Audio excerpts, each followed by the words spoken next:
everybody, it's Debbie again. This is my second flip of my Fobonichi journal. First, I wanted to thank everybody for all your wonderful comments. Everybody was really nice, and I really appreciate that. And because y'all were so nice, I'm going to do it again. So thank you. I also wanted to thank Elizabeth. I don't think I really thanked her last time. She really was my inspiration for doing this. She has a YouTube channel as well, and I'll link that below. She made it look so easy, which really it's not for me, but she made it look that way, which is what made me attempt it. And she was so encouraging, so really appreciate all your encouragement, Elizabeth. And I also want to thank my friend Tina, who is a member of the Fobonichi Journalers group, although she hasn't actually posted anything yet. She's just kind of looking, and she's very interested. She's doing some remodeling at home, so she's going to be setting up a craft area.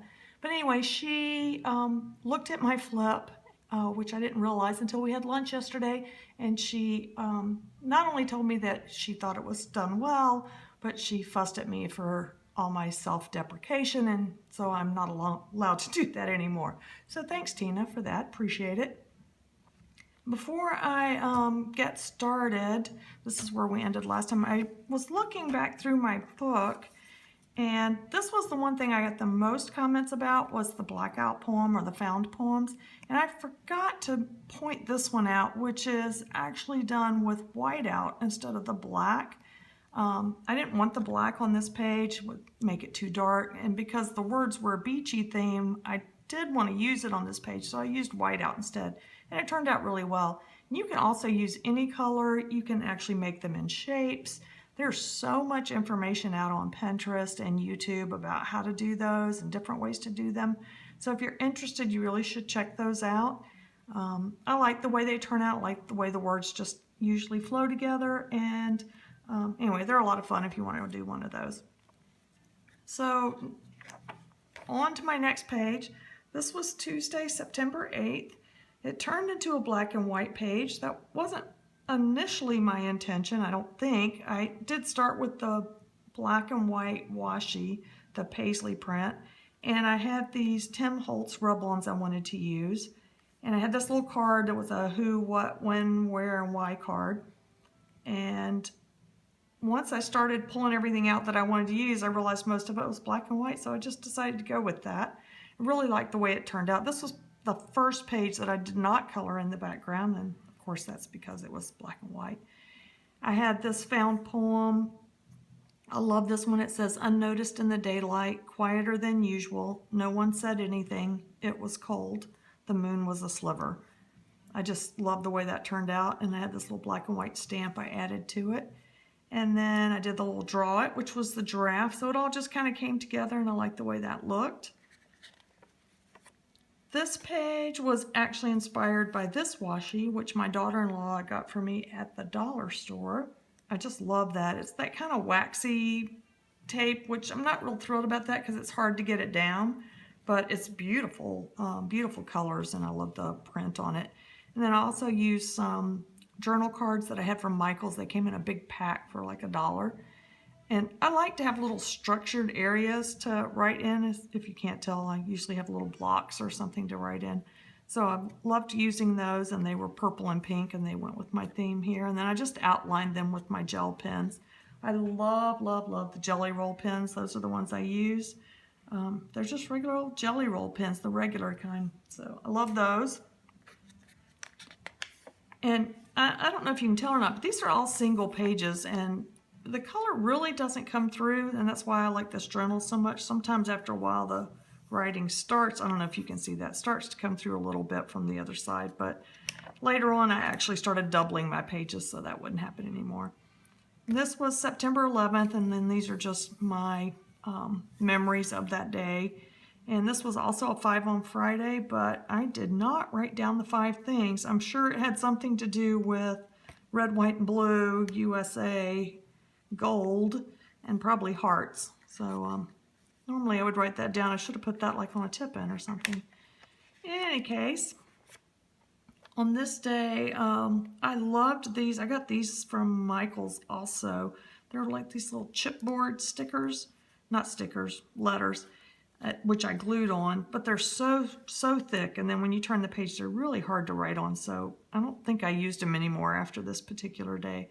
And this paper right here was on a piece of scrapbook paper that belonged to my daughter-in-law, and the whole rest of the page was just these gridded blocks, but I just really loved the owl and the little branch, so I cut that out and used that. And on this particular weekend, my son Clinton had gone to drill duty. He's in the Army Reserves, and Rachel was taking the kids and going to spend the weekend with her mother, so I was going to have a long, lazy weekend of doing nothing and lounging around in my PJs. And then I wound up doing this list of things, which wasn't that much, but I wasn't quite as lazy as I'd intended to be. And then on Sunday, again, I just put down another lazy day, and although I did go to the store and cook some food and etc. And then I was just waiting on the kids to get home. I missed them so much. And here, it was really funny, the prompt on this was, is there someone you miss? And I was saying that at the time, it was silly that I was already going to be missing the kids. They were living with me at the time and were about to close on their house.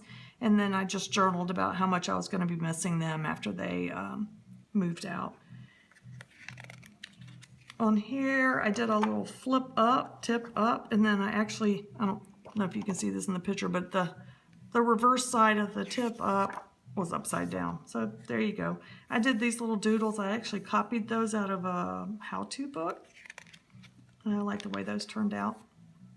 On this one, it was what I love about fall, and I listed some things, and then on the tip up, there were some more things listed, a little quote on the underside, and then my daughter-in-law also had this piece of paper. I'm hoping she never sees this flip and knows how much stuff of hers I used.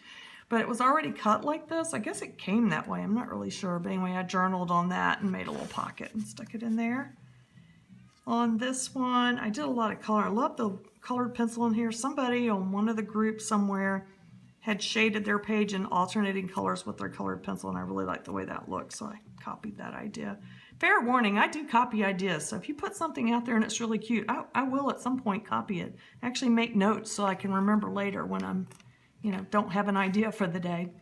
Another 5 on Friday. On this day, Clinton and Rachel, my son and daughter-in-law, closed on their house, and I left work early and went out to see it. It's a really, really cute house, but they had a lot of work to do on it, and so after I went out to look at it, I brought their boys home with me so they could do some painting and some cleaning.